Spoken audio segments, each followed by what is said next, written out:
Hello, BookTube. I've got some mail today. I haven't been around on BookTube for the last few days. We'll see how this goes for this video. I've had quite a cough, um, and every time I try to speak, I've been sort of going into coughing fits. I don't have any other symptoms. I'm not sure what this is, other than at times being tired because I'm not sleeping too well because of coughing. I think it's allergies. I don't have other things, so fingers crossed. But I seem to be okay now, other than just a sore throat. But I got some mail. I mentioned on many occasions I've been waiting for a number of items that have been sort of waylaid, lost, or whatever.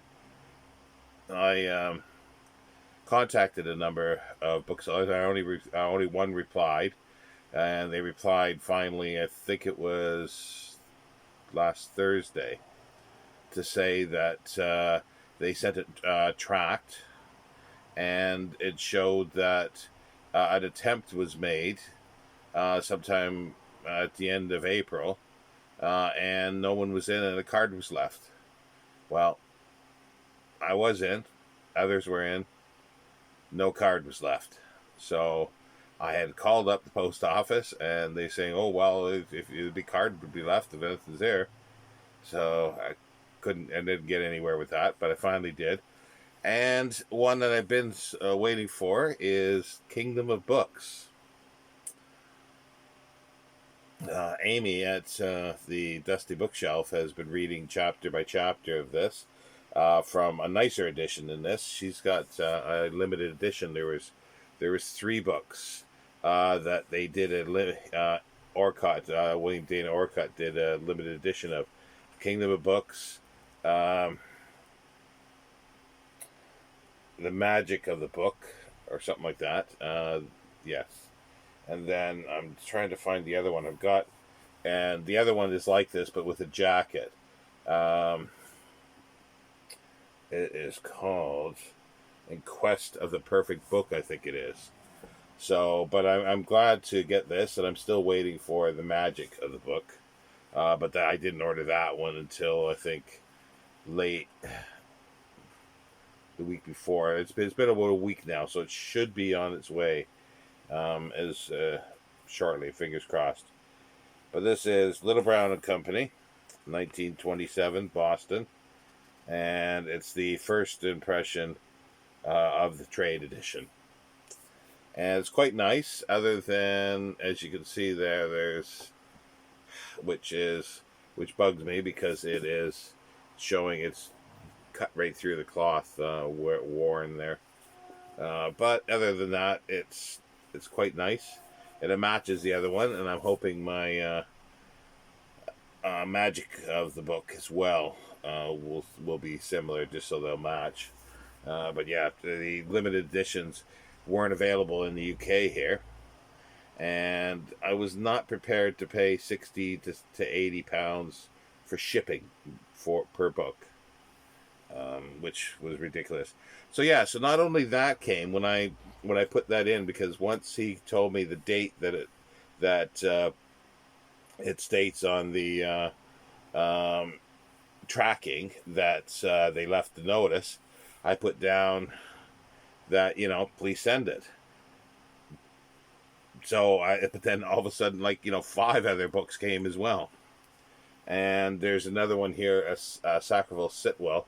This is another one of the beautiful wraparound dust jackets. Just gorgeous. This is Portugal and Madeira.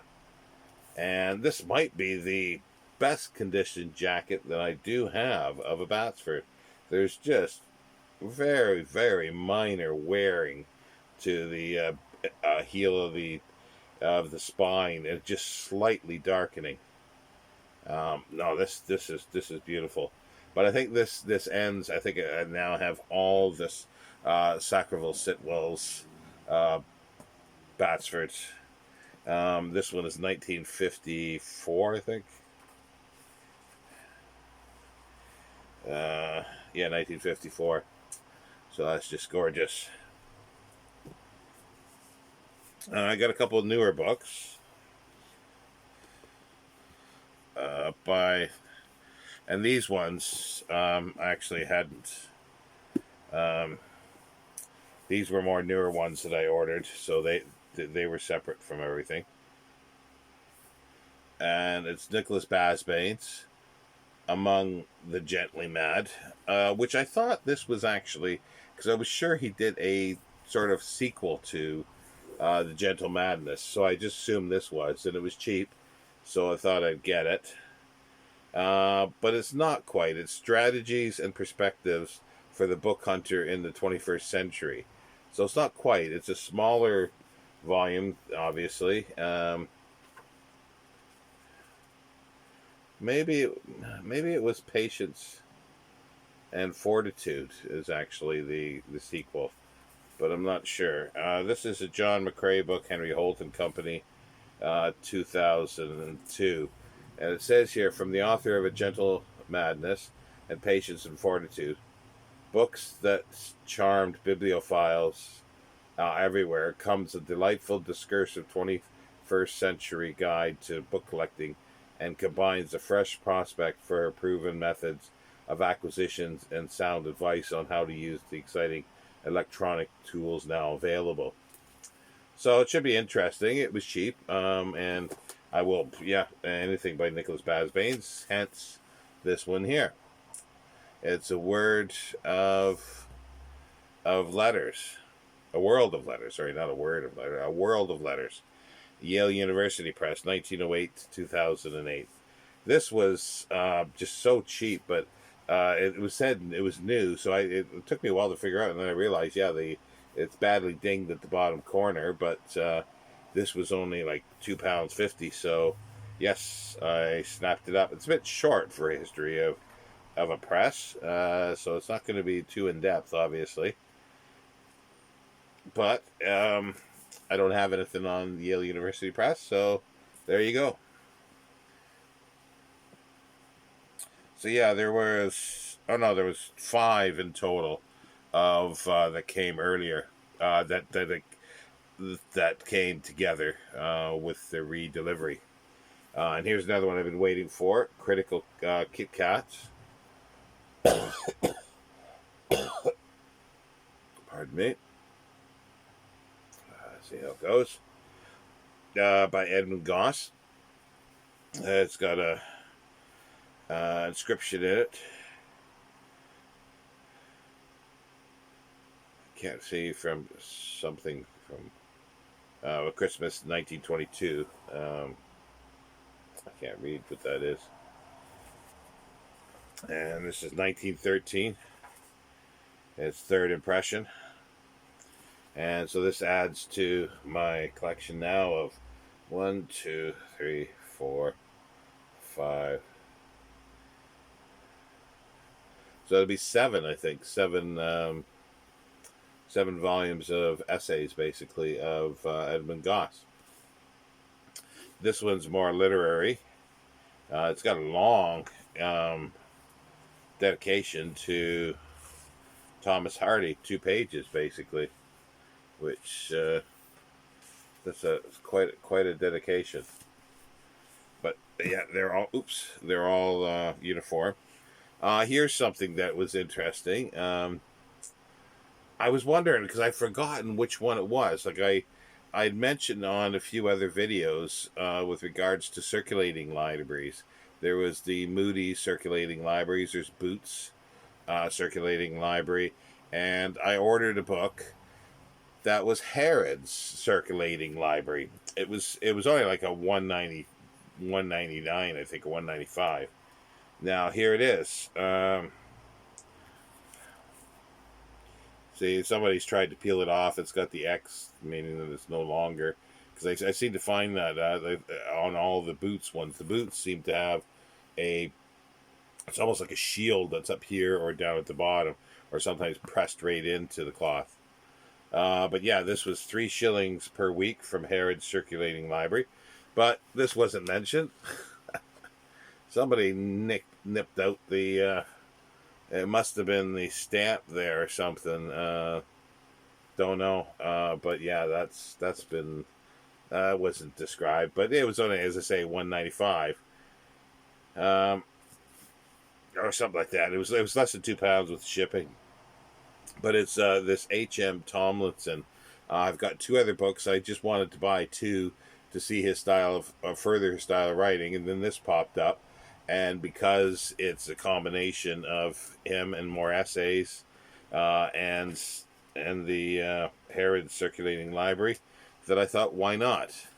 So it's an example of Herod. It's quite dirty on the back, as you can see, but as I say, it's poor condition, but it's a reading copy. Another one that's come. Now this I've been waiting for, well, I've wanted to get this like 30 years ago, when I first heard about it, and then I've sort of forgot about it for the last decade or so. But getting back into looking at some science fiction stuff, I found this again. It's Voices for the Future, Essays on Major Science Fiction Writers. It's edited by Thomas D. Clarison. It's volume 1. I'm not sure who's in the volume 2, but it's Bowling Green University Popular Press, 1976. And this was, if I remember right, very, very expensive. It's got an essay by Jack Williamson, and there's an essay about Jack Williamson, essay about Olaf Stapleton, Clifford Simak by Thomas Clarison. There's Calvin and Moses, Frontier Worlds of Robert A. Heinlein, Theodore Sturgeon. There's a couple on Ray Bradbury, Henry Kuttner, C.L. Moore, Louis Pageant, and that's by James Gunn. And another one by Clarison on Clark, and Kurt Vonnegut. So this was, I think, $6.95 with shipping. So I'm pleased with that. It's dinged at the top, but I'm still very pleased to get this. So yeah, there's still a few things that are out there somewhere. There's a big book on domesticity of the 18th century that who knows where it is. There's a couple other things. When I replied to a bunch of them, I never even got a reply back, other than saying that I've been refunded for a book, biography of Sackville Sitwell. I just all of a sudden got a message saying I've been refunded. That's it. So I don't know if I just asked, oh, do you know when it was shipped? So I can, I can check on this.